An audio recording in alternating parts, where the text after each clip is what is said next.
इंसान के कितने चेहरे होते हैं। एक चेहरा और दुनिया के सामने होता है और बाकी चेहरे इसके छुपे हुए हैं। हम नहीं जानते कि सामने वाले ने अपना कौन सा रवैया हम पर अयान किया हुआ है और कौन सा छुपा रखा है। कभी कभी कुछ लोग भलाई और रहम दिली का लुबादा ओढ़कर हमारी जड़ें काट देते हैं और हम इतने बेबस होते हैं कि किस्मत भी तब हम पर रहम नहीं खाई और हमें बेयारो मददगार छोड़ जाती है। मैं भी है बस थी, परेशान हाल थी और मेरी फरियाद सुनने वाला कोई नहीं था। हत्ता कि मेरा अपना शौहर भी मेरे साथ किए गए जुल्म पर आवाज ना उठा सका। मेरा नाम माहनूर है। मैं यह गरीब घराने से ताल्लुक रखती हूँ। बचपन में ही माँ दागे मफारखत दे गई और इनके बाद जल्दी मेरे बाप ने दूसरी शादी कर ली थी। मेरी सौतेली माँ ने मेरी तरबियत में कोई कमी नहीं आने दी थी। इंतहाई आला ज़रफ़े से मेरी जिम्मेदारी को उठाया, लेकिन सौतेली होने के नाते वो मुझसे कुछ खफा से भी रहती थी और वजह समझने से मैं खासिर थी। लेकिन हाँ, शायद सबसे बड़ी वजह हमारे दरमियान का रिश्ता था। सौतेलीपन का सगी माँ का जाना मुझे सगी साये से महरूम कर गया। हमारे घर में गुर्बत ने डेढ़े डाल रखे थे, तो ऐसे में दिलों में मोहब्बत और सुकून को डेढ़ा जमाने का मौका भी कैसे मिलता। गुर्बत तो वो दुख है जो जिंदा भी रखता है और मार भी देता है, ख्वाह हमारी वो मौत किसी के दिल में ही क्यों ना हो जाए। मर्सी सौतेली माँ मुझे इजाफी बोझ समझती थी, पर वो इतनी बुरी भी नहीं थी कि मेरे लिए इस घर में रहना मुहाल हो जाए। इसलिए बस जिंदगी गुजर रही थी। जब मैं शादी की उम्र को पहुंची तो ये लम्हा इनकी इंतजार की मुद्दत की खत्म होने का था। सबसे पहले जो रिश्ता आया, बगैर किसी झिझक के मेरे वालिदैन ने हाँ कर दी। जानी करने में ही मसलहत थी। वैसे भी अच्छी और सादा सी शख्सियत का मालिक था, छोटी सी कंपनी में चौकीदार था और ज्यादा डिमांड इस लड़के की भी नहीं थे और ना ही कोई इसका बहुत बड़ा खानदान था। वो इस दुनिया में अकेला था और यूं ये अनजान लड़के से रिश्ता अज़दवाज में बनकर अपने इस घर से रुखसत हो गई, जो अब मेरा साथ शरीक सफर था। मुझे इसके आगे पीछे कुछ नहीं पता था, लेकिन मैं अपने वालिदैन के फैसले पर बहुत खुश थी।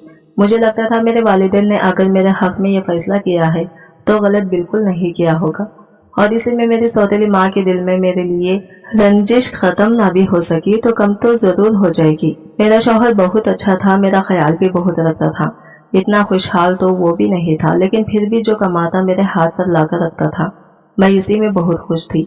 बहुत अच्छी जिंदगी गुजर रही थी कि अचानक मेरे शौहर की नौकरी खत्म हो गई। हमें मजबूर नौकरी के सिलसिले में दूसरे शहर में जाना पड़ा, क्योंकि वहाँ मेरे शौहर की एक छोटी सी फैक्ट्री में नौकरी लग गई थी। यह नया सफर मुझे बहुत सारे इम्तिहानात में डाल गया। जिंदगी की सबसे बड़ी आजमाइश मैंने इस सफर के बाद काटी थी। जब हम वहाँ गए तो हमें कोई घर नहीं मिल रहा था। हम लोग तो वैसे भी किराए के घर में रहते थे। जल्दी ही मेरे शौहर के दोस्त की एक जानने वाला है अपने घर के ऊपर वाली मंजिल पर मौजूद कमरे में रहने की हमें इजाजत दी थी। हम लोग खुशी खुशी इस कमरे में रहने लगे। हम इस घर में शिफ्ट हो गए और वहाँ से मेरे इम्तिहान के सिलसिले की पहली घड़ी शुरू हो चुकी थी। कमरा कोई बहुत बड़ा नहीं था, पर हम दो लोगों के लिए काफी था। इसके आगे पर आमिर से मान मैंने किचन सेट कर लिया था, साथ छोटा सा बाथरूम भी था। हम लोगों का इस कमरे में बहुत अच्छे से गुजारा हो सकता था। वैसे भी अगर साथ अच्छा हो तो सफर बाखूबी गुजर जाता है, इंसान कहीं भी गुजारा कर लेता है। मेरा शौहर मुझसे बहुत प्यार करता था और हर जरूरत का ख्याल रखता था, लेकिन मेरा शौहर क्या काम करता था मुझे नहीं मालूम था। मैं जब भी पूछती तो यही कहता कि वहाँ सफाई सुथराई का काम करता हूँ, लेकिन हमारे घर में पैसे की तंगी रहा करती। सबसे बड़ी बात यह भी कि मालिक मकान हमसे किराया भी नहीं लेता था। शुरू में तो वक्त बहुत अच्छा गुजरा, क्योंकि किराए की परेशानी सर पर सवार नहीं थी। ये तो यकीन था कि इन घर से कोई भी निकालेगा नहीं, मगर बाद के हालात ने ऐसा मजबूर किया कि कोई रहने को कहता भी तो ना रुकती। खाने पीने की फिक्र थी और खाने पीने की अशिया शौहर की तनख्वाह से पूरी हो जाया करती थी। मेरे वालिदैन तो अब मुझे कुछ भी नहीं दे सकते थे, क्योंकि मेरी शादी के बाद ही मेरी सौतेली माँ ने कह दिया था कि अब देकर लेकर जा रही हूँ, इसे आखिरी समझना और किसी भी मुश्किल वक्त में यहाँ पर लौट कर मत आना। यूं मुझ पर घर के दरवाजे इस सूरत में बंद किए गए, इसलिए मुझे हर सूरत में यहाँ इस घर में अपने शौहर की महदूद आमदनी में ही गुजारा करना था। मैं देखने में बहुत खूबसूरत थी। शादी से पहले भी मेकअप नहीं किया था। अपनी माँ के जाने के गम और सौतेली माँ का मुझे बोझ समझना मेरे दिल में किसी किस्म की ख्वाहिशात को जन्म लेने ही नहीं देता था। मेरी सौतेली माँ का यह ख्याल था या बस मेरे ही मुताला के तसव्वुर था कि लड़कियां बनती संवरती नहीं है, इसलिए वो मुझे बिल्कुल भी बनने संवरने नहीं देती थी। लेकिन शौहर की घर में बहुत मेकअप ना सही, बस साफ सुथरे कपड़े पहन कर रखती थी। नए नक्श शुरू से ही अच्छे थे, इसलिए बगैर मेकअप के भी मैं अच्छी दिखती थी। हमारी शादी को तकरीबन 1 साल हो चुका था, लेकिन अभी तक हमारे यहाँ कोई खुशखबरी नहीं थी। हमारी कोई औलाद नहीं थी। हम दोनों ने कभी इस मौजू को सोचा ही नहीं था। औलाद के इस दुनिया में आने से पहले ही अपना घर बनाना चाहते थे, जहाँ किसी दूसरे के एहसान तले न रहना पड़े।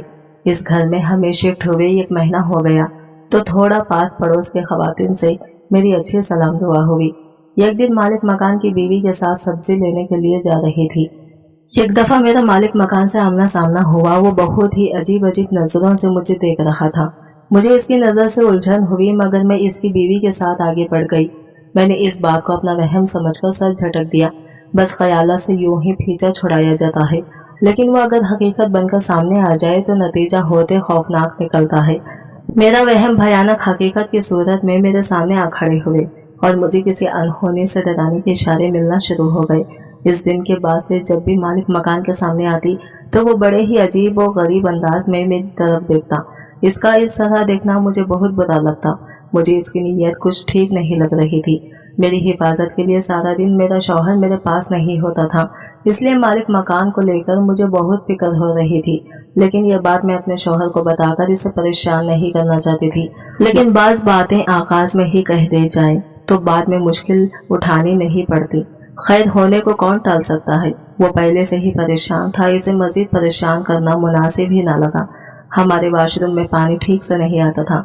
मालिक मकान से गिला किया तो वो मेरे शौहर के काम पर जाने के बाद प्लम्बर लेकर आ गया। मुझे आवाज दी कि मैं ये कमरे में चली जाऊं। उन्होंने वाशरूम में काम करना है। मैं पूरी कोशिश करती रहती कि जितना हो सके मैं इस मालिक मकान से बच जाऊं। मैं अपने कमरे के अंदर ही रहती, लेकिन अब घर के काम भी तो करने थे। बाहर से सौदा सलफ और सब्जी वगैरह भी लाना पड़ती थी। घर का रास्ता इनके घर से होकर गुजरता था, इसलिए मेरा मालिक मकान से आमना सामना हो ही जाता था। चाहते ना चाहते ऐसा करना पड़ता था। 1 घंटे बाद मकान मालिक प्लम्बर वाले को वापस लेकर चला गया, मगर पानी वाला मसला ठीक से हल नहीं हुआ था।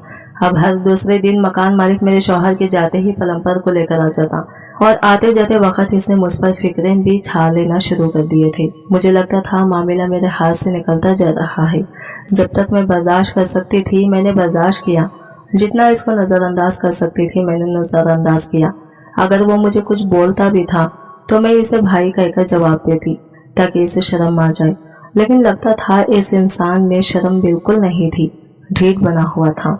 ऐसे ही 2 माह गुजर गए। मैं जाने एक दिन अपने शौहर को दबे दबे लफ्जों में कहा कि हमें ये घर बदल लेना चाहिए। इसने मुझसे वजह पूछी तो मैंने असल बात बताने से गरेज बरता कि मामला बस ऐसे ही रफा दफा हो जाए और कहा कि घर बहुत छोटा है, हमें अपने मुताबिक घर लेना चाहिए। लेकिन इसने कहा कि हम 2 लोगों के लिए काफी है, ज्यादा परेशान मत हुआ करो। मैं इसे क्या बताती कि घर तो 2 लोगों के लिए काफी है, लेकिन यहाँ मुझे अपनी इज्जत का खतरा है और यह खतरा दिन ब दिन बढ़ता चला जा रहा था। और एक दिन तो हद ही हो गई। मैं सब्जी लेकर घर वापस आ रही थी। जैसे ही मैं दरवाजे से अंदर दाखिल हुई मेरा मकान मालिक घर से बाहर जा रहा था। इसने मेरा हाथ पकड़ लिया। मैंने जबरदस्ती इससे हाथ छुड़वाया। किसी की मौजूदगी का मालूम करना चाहा तो पता चला इसकी बीवी सामने नहीं थी।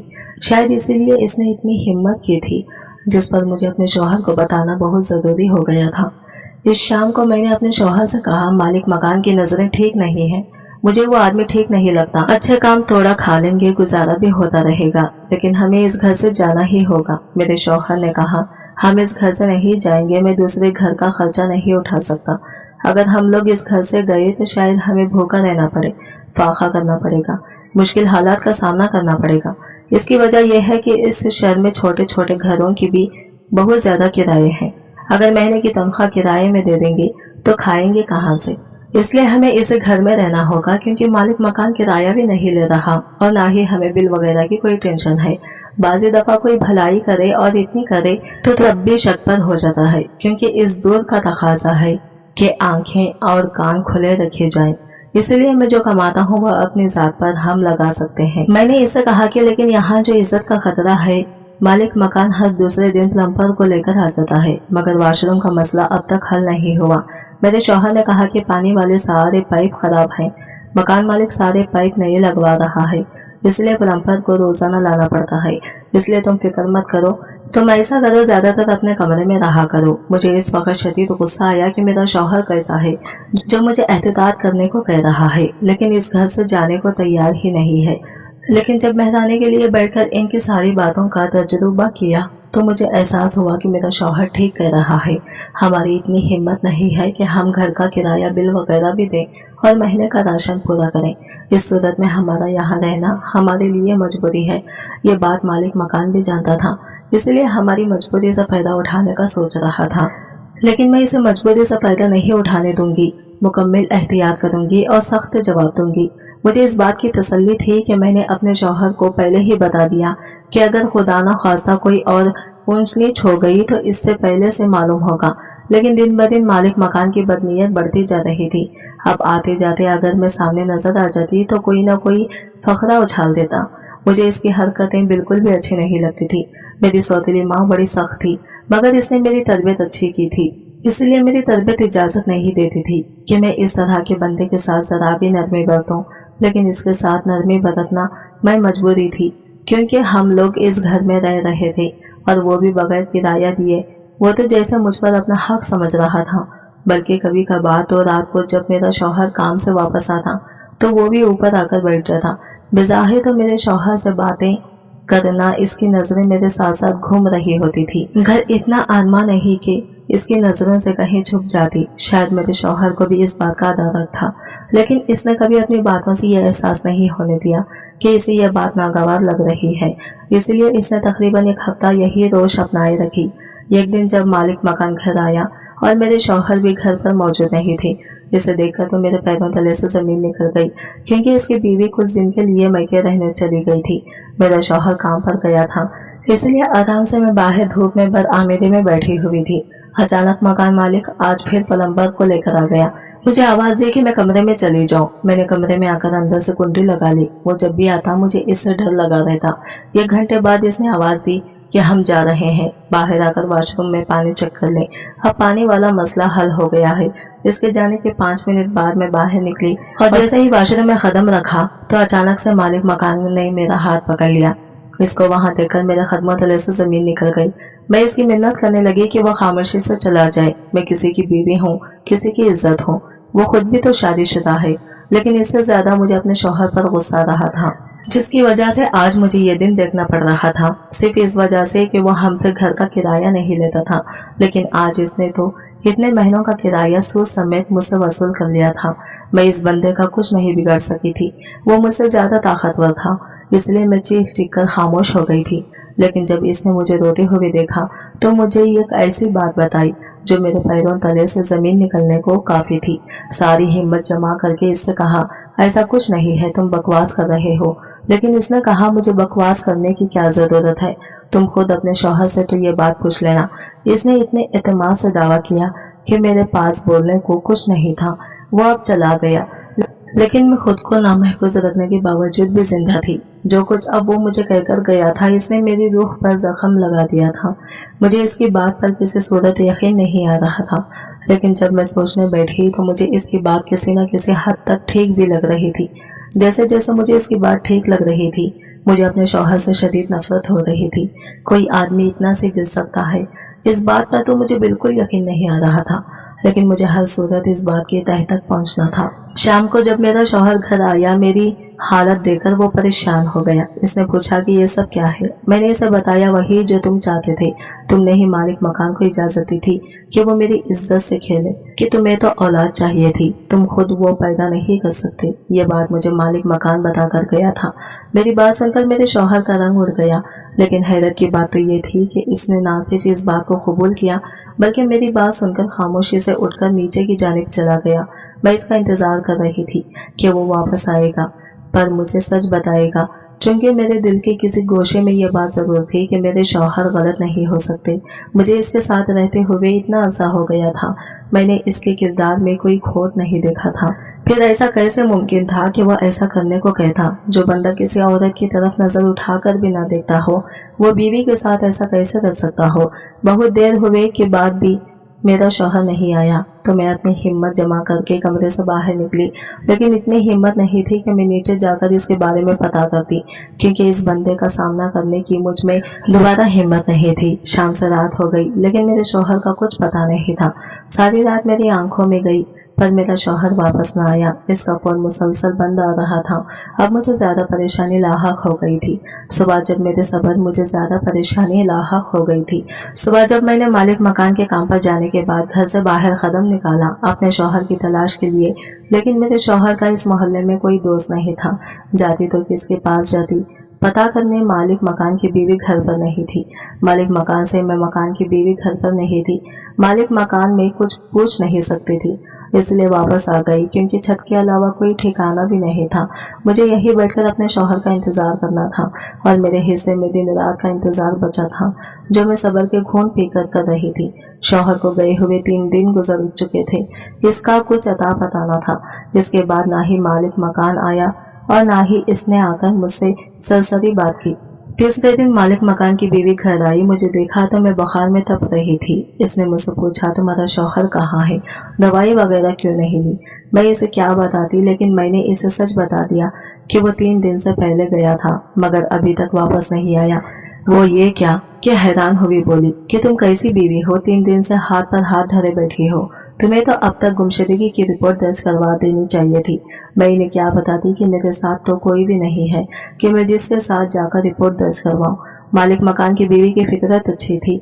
इसी वक्त वो मुझे साथ लेकर पुलिस स्टेशन चली गई। यकीनन इसने अपने शौहर को नहीं बताया था, वरना वो आदमी तो कभी भी रिपोर्ट दर्ज न करवाने देता।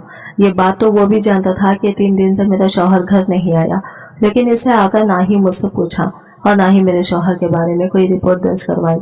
जब मैंने सारी मालूमात पुलिस वालों को दी तो उन्होंने हमेशा की तरह वादा लिया कि वो मेरे शौहर को तलाश करेंगे, लेकिन पुलिस वालों के वादे की सच्चाई क्या है ये तो मैं अच्छे तरीके से जानती थी। इस वाकये को तकरीबन 2 हफ्ते गुजर गए थे, लेकिन मेरे शौहर का अभी तक कुछ अता पता नहीं था। मेरी परेशानी हद से बढ़ चुकी थी। इसने ये भी नहीं बताया कि वो किस कंपनी में नौकरी करता है। मैं वहीं से जाकर कुछ पूछ लेती। आखिर तक अगर मैंने जाकर मालिक मकान से बात की, इसने कहा कि मैं भी तुम्हारे शौहर को ढूंढ रहा हूँ, लेकिन इसके बारे में कुछ मालूम नहीं हो रहा। मैं ये तो नहीं जानती थी कि मालिक मकान काम क्या करता है, ना ही मुझे इस चीज से कोई मतलब था, पर मैं बस एक ही दुआ कर रही थी कि मेरा शौहर जहाँ भी हो बिल्कुल ठीक हो और वापस आ जाए, क्योंकि इस दुनिया में मेरा वाहिद सहारा वही रह गया था। पिछले साल ही मेरे बाप का इंतकाल हो गया था। अब इस घर में तो मुझे सौतेली माँ ने दाखिल होने नहीं देना था। वक्त गुजरने के साथ मेरी बेचैनी बढ़ती जा रही थी। एक रात जब मैं कमरे में सो रही थी, अचानक निचले पोर्शन से बहुत ज्यादा आवाजें आना शुरू हो गई। मैं कमरे से बाहर निकली तो ये देखकर हैरान रह गई कि वहाँ पर हर तरफ पुलिस ही पुलिस थी, और वो मालिक मकान और इसकी बीवी को पकड़कर ले जा रहे थे। गुमान अक्सर गलत साबित होते हैं। मालिक मकान की बीवी के बारे में कहीं ना कहीं मेरे गुमान भी गलत साबित हो चुके थे। इससे पहले कि मैं पीछे हटकर कमरे में जाती, एक अहलकार नजर मुझ पर पड़ गई। वो मुझे भी इनके साथ पुलिस स्टेशन ले गए। मैंने कहा कि मैं तो कुछ नहीं जानती, मुझे किस जुर्म में पुलिस स्टेशन लेकर जा रहे हो? पुलिस वाले कहाँ किसी की बात सुनते हैं। मेरी कोई बात सही साबित होती दिखाई ना दी। मुझे तो लगा शायद मेरे शौहर वाले मामले में मुझे लेकर जा रहे हैं, लेकिन वहां जाकर सच्चाई मालूम होने पर मेरी आंखें खुली की खुली रह गई। दिल बुझ कर रह गया था। वहां जाकर मालूम हुआ कि मेरा मालिक मकान कोई आम आदमी नहीं था, बल्कि वो तो एक गुंडा था और इंतहाई घिनौना अफाल का मरतकब हुआ था। मैंने साफ लफ्जों में बता दिया कि मेरा इनसे कोई ताल्लुक नहीं है, मैं तो इनकी किराएदार हूँ। मुझसे पुलिस ने मेरे शौहर के बारे में पूछा। मैंने इनको बता दिया मैंने तो पहले ही आप लोगों के पास अपने शौहर की अदम मौजूदगी की रिपोर्ट दर्ज करवाई है। पुलिस ने जब अपने तरीके से पूछताछ कर ली तो मालिक मकान ने यह बात मान ली कि मेरे शौहर को इसने ही गायब करवाया है। फिर इसकी बताई हुई जगह से मेरे शौहर को तलाश करवा लिया गया। वो बहुत ही बुरी हालत में था। इसकी हालत इतनी खराब थी कि वो कोई बयान भी नहीं दे सकता था, जबकि मैं खुद इससे बहुत सारे सवाल करना चाहती थी। वो 4 दिनों बाद जब इस काबिल हुआ कि बात कर सके, क्योंकि मार मार कर इसका हशर बिगाड़ दिया गया था, इसका दिमाग भी अपनी जगह पर नहीं था। जब वो होश में आया तो इसने खुद पुलिस को बयान दिया कि वो अपने शहर में काम कर रहा था। वहाँ एक होटल पर मेरे शौहर का ان کے آدمی سے ملاقات ہوئی۔ اس آدمی نے مجھ سے کہا کہ تم میرے شہر آ جاؤ، میں اچھا کام دلوا دوں گا۔ میں نے اس وقت انکار کر دیا، لیکن ان کی دوستی چلتی رہی اور میں نہیں جانتا تھا کہ وہ کیا کام کرتا ہے۔ لیکن جب میرے شوہر کی نوکری ختم ہوئی تو ہم یہاں سے اس شہر میں آ گئے۔ اس اجنبی دوست نے ہمیں رہنے کے لیے مکان بھی دے دیا، اس وجہ سے ہم اس کے ساتھ رہنے لگے۔ اس نے میرے شوہر کو کام پر بھی لگوا دیا تھا۔ بہت جلد میرے شوہر کو معلوم ہو گیا کہ جس فیکٹری میں وہ کام کرتا ہے اس میں کوئی غیر قانونی چیز تیار کی جا رہی ہے۔ لیکن جب یہ بات میرے شوہر کو معلوم ہوئی تو مالک مکان نے اس کو دھمکی دی کہ تم یہ بات کسی کو نہیں بتاؤ گے اور نہ ہی یہاں سے بھاگو گے، دوسری صورت میں تمہاری بیوی کو اغوا کر لیا جائے گا۔ میں بیوی کی عزت کی خاطر خاموش رہا۔ میں نے خاموشی کا لبادہ بھی اس لیے رکھا کہ اس گھٹیا آدمی کے گھر میں رہنا بھی ہماری مجبوری تھی۔ وہ جان بوجھ کر اسے اتنی کم تنخواہ دیتے کہ وہ کہیں اور نہ جا سکے۔ میں جانتا تھا کہ اس گھر میں میری بیوی کی عزت محفوظ نہیں ہے، لیکن میں یہ بھی جانتا تھا کہ جب تک ان کی بات مانتا رہوں گا میری بیوی کو کچھ نہیں کہیں گے۔ لیکن میں ثبوت اکٹھا کر کے پولیس کو سب بتانے والا تھا۔ شاید ان لوگوں کو اس بات کی بھنک لگ گئی تھی، اس لیے مالک مکان نے میرے ساتھ زبردستی کی۔ میری بیوی کو یہ کہہ دیا کہ تمہارے شوہر کے کہنے پر وہ یہ غلط حرکت کر رہا ہے۔ شوہر کے بیان سے ہی معلوم ہوا کہ جب میرا شوہر نیچے مالک مکان سے جواب طلب کرنے گیا کہ میں نے تم لوگوں کے ساتھ کوئی دھوکہ نہیں کیا تو پھر کیوں میری بیوی کی عزت پر ہاتھ ڈالا، تب مکان مالک اور اس کے گنڈے دوستوں نے مجھے بے ہوش کر دیا اور تہہ خانے میں بند کر دیا اور لوگوں نے مجھے بہت مارا۔ لیکن شاید میری زندگی باقی تھی کہ پولیس کو ان کے اڈے کی اطلاع مل گئی۔ پولیس نے وہاں پر چھاپا مارا جس کے نتیجے میں بھی چھوٹ گیا۔ پولیس نے میرے شوہر کو بھی چھوڑ دیا کیونکہ میرا شوہر بے گناہ تھا، اس لیے پولیس نے ہمیں بھی چھوڑ دیا۔ ہمارے پاس پناہ تو کوئی نہیں تھی، لیکن اس مالک مکان کی بیوی نے ہم دونوں کو اپنے ہی گھر میں رہنے کی دعوت دی کہ وہ آدمی تو کبھی جیل سے باہر نہیں آئے گا، آیا بھی تو میں اسے اس گھر میں رہنے نہیں دوں گی۔ اسے بھی اپنے شوہر کا ہر غلط کام میں ساتھ دینے پر پچھتاوا تھا، کیونکہ یہ پھر اس نے دھوکے سے میرے ساتھ شادی کی تھی۔ ایسا انسان میرا شوہر بننے کے لائق نہیں ہے۔ ہم لوگ اس گھر میں عزت سے رہنے لگے۔ مالک مکان کی بیوی بڑی بہنوں کی طرح میرا خیال رکھتی تھی، میں بھی اسے بڑی بہنوں جیسی عزت دیتی تھی۔ پہلے بھی ہمارا وقت بہت اچھا نہ سہی اور برا بھی نہیں گزر رہا تھا، لیکن غربت کے ہاتھوں تنگ آ کر میرے شوہر نے ایک اجنبی آدمی پر اندھا اعتبار کر لیا اور یہی ہم دونوں کی بربادی کا سبب بنا۔ آخر میں بس اتنا کہوں گی کہ کبھی بھی یوں راہ چلتے انسان پر اعتبار نہیں کرنا چاہیے۔ آج کل حالات بہت خراب ہیں، جتنا ہو سکے ایسے لوگوں سے دور ہی رہیں۔